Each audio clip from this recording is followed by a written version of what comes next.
Leading up to the raid, the last few nights, it was really tense. It was pretty surreal.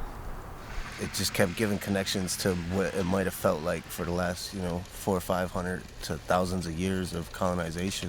When they came in the tiny house at the top of the hill in Coyote Camp, we heard the screaming and we heard the chainsaws. Get your fucking gun off me! This is sovereign Wet'suwet'en land!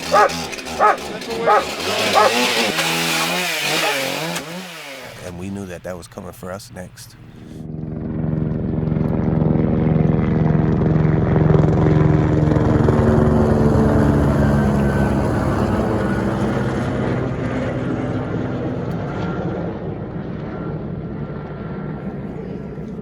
Coming down, and where else could they be? And you look out the window, and both sides of the windows, you could already see the sniper trained on you.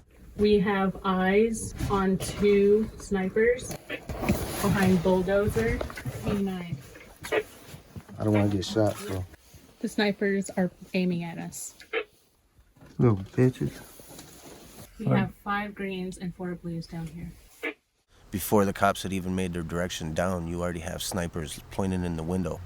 And the simple fact that their fingers are always on the trigger and they're always pointed right at us, you're that close to death in those moments. And so those people that first come to the door, their faces were angry and mad, and when we go to speak, they're yelling back at us. And when they came up to the door the first time, they say, we have the CGL paperwork and use our under arrest for not following Canadian law, which Canadian law don't apply.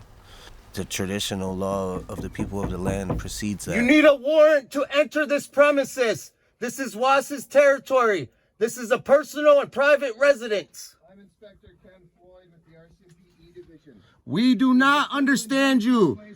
Sagos Kanagoga, Dega Jahazale, Ungwe Hunge, Hogan in the Shoni, Yago. I am the daughter of Chief Boss. You are not welcome here. You are in breach of that injunction. You are all under arrest for civil contempt of court. You are trespassing on Wet'suwet'en territory. This is the territory of my father. You are not welcome. You need a warrant. Will you be exiting? Will you be coming out in your own volition? You are trespassing on Wet'suwet'en territory. You are not welcome. Kevin, was that you? Can you repeat? We are being surrounded. They are inspecting the cabin. We told them that they needed a warrant and that they were on Was's territory and that she was the chief's daughter, and they said they didn't care. We don't care. You are breaking the law. We're coming in. You're all going to jail. You don't know if they're going to kick in the door, they'll blow it, throw in gas bombs. You don't know what they're going to do. And so we were scared. We thought they were going to throw shit in the windows and bust out all the windows, but they got real quiet. So in that time, we had grabbed the cots. And so from that point, we had like a little mini barricade between us and the doors. They tried busting the door open for a couple minutes and they couldn't get it. And I remember hearing one of the guys saying, you should take a break. And he's like, no, I got this. And it was like almost like he was like, excited and anxious to bust that door open more than anything. The guys with the guns have approached. There's one in the corner there, approaching. 3 greens approaching cabin. Get away from the scene, just stay safe. 4 blues coming back. 2 snipers behind bulldozer remain.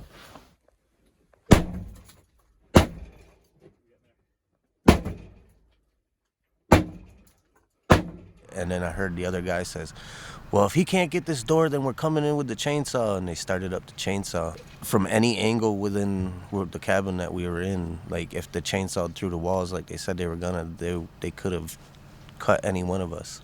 And it sounded like just as the chainsaw was getting ready to go finally hit the wall, the bottom of the door buckled out. And then they had dogs right at the bottom of the door, and they were holding them and they're egging it on. And it was like, if you don't come out, we're sending them dogs in. And they had the guns trained on us the whole time.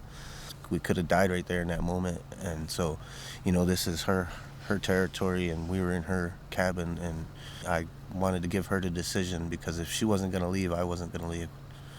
And then she started walking, and then so I walked and we followed behind her because I didn't want to leave her.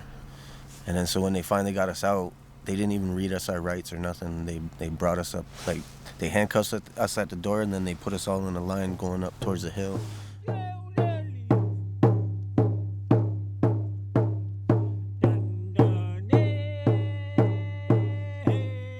The chief did a ceremony on the cabin and, you know, blessed it and gave it to her.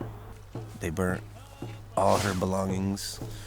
Everything that she had owned, she had brought there because she was told that that was her cabin. And I had brought all my clothes and my medicines and everything that I had owned that I'd brought was in there. The simple fact that, again, in 2021, that a corporation could come into traditional territory and burn the chief's daughter's house is just beyond this next level. Corruption, evil, it's just crazy that it could even happen, and that's the reality. This is our reality. Yeah, after hearing the cabin being burnt down, it just hit me just like that, like a ton of bricks, and it got me like physically sick to the point of like me wanting to get out of the car so I could throw up. And you know, after throwing up, I got back in the car and just like broke down immediately. And you know, like you said, it was just right devastating because that was our home. Know that we're still out here, we're still fighting. Like, this didn't, it hurts, it does, but they won't stop us.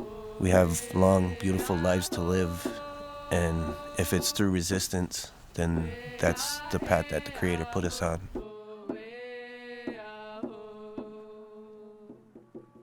Cause we on the front lines trying to hold the people down. They don't wanna hear my voice, rather have me in the ground.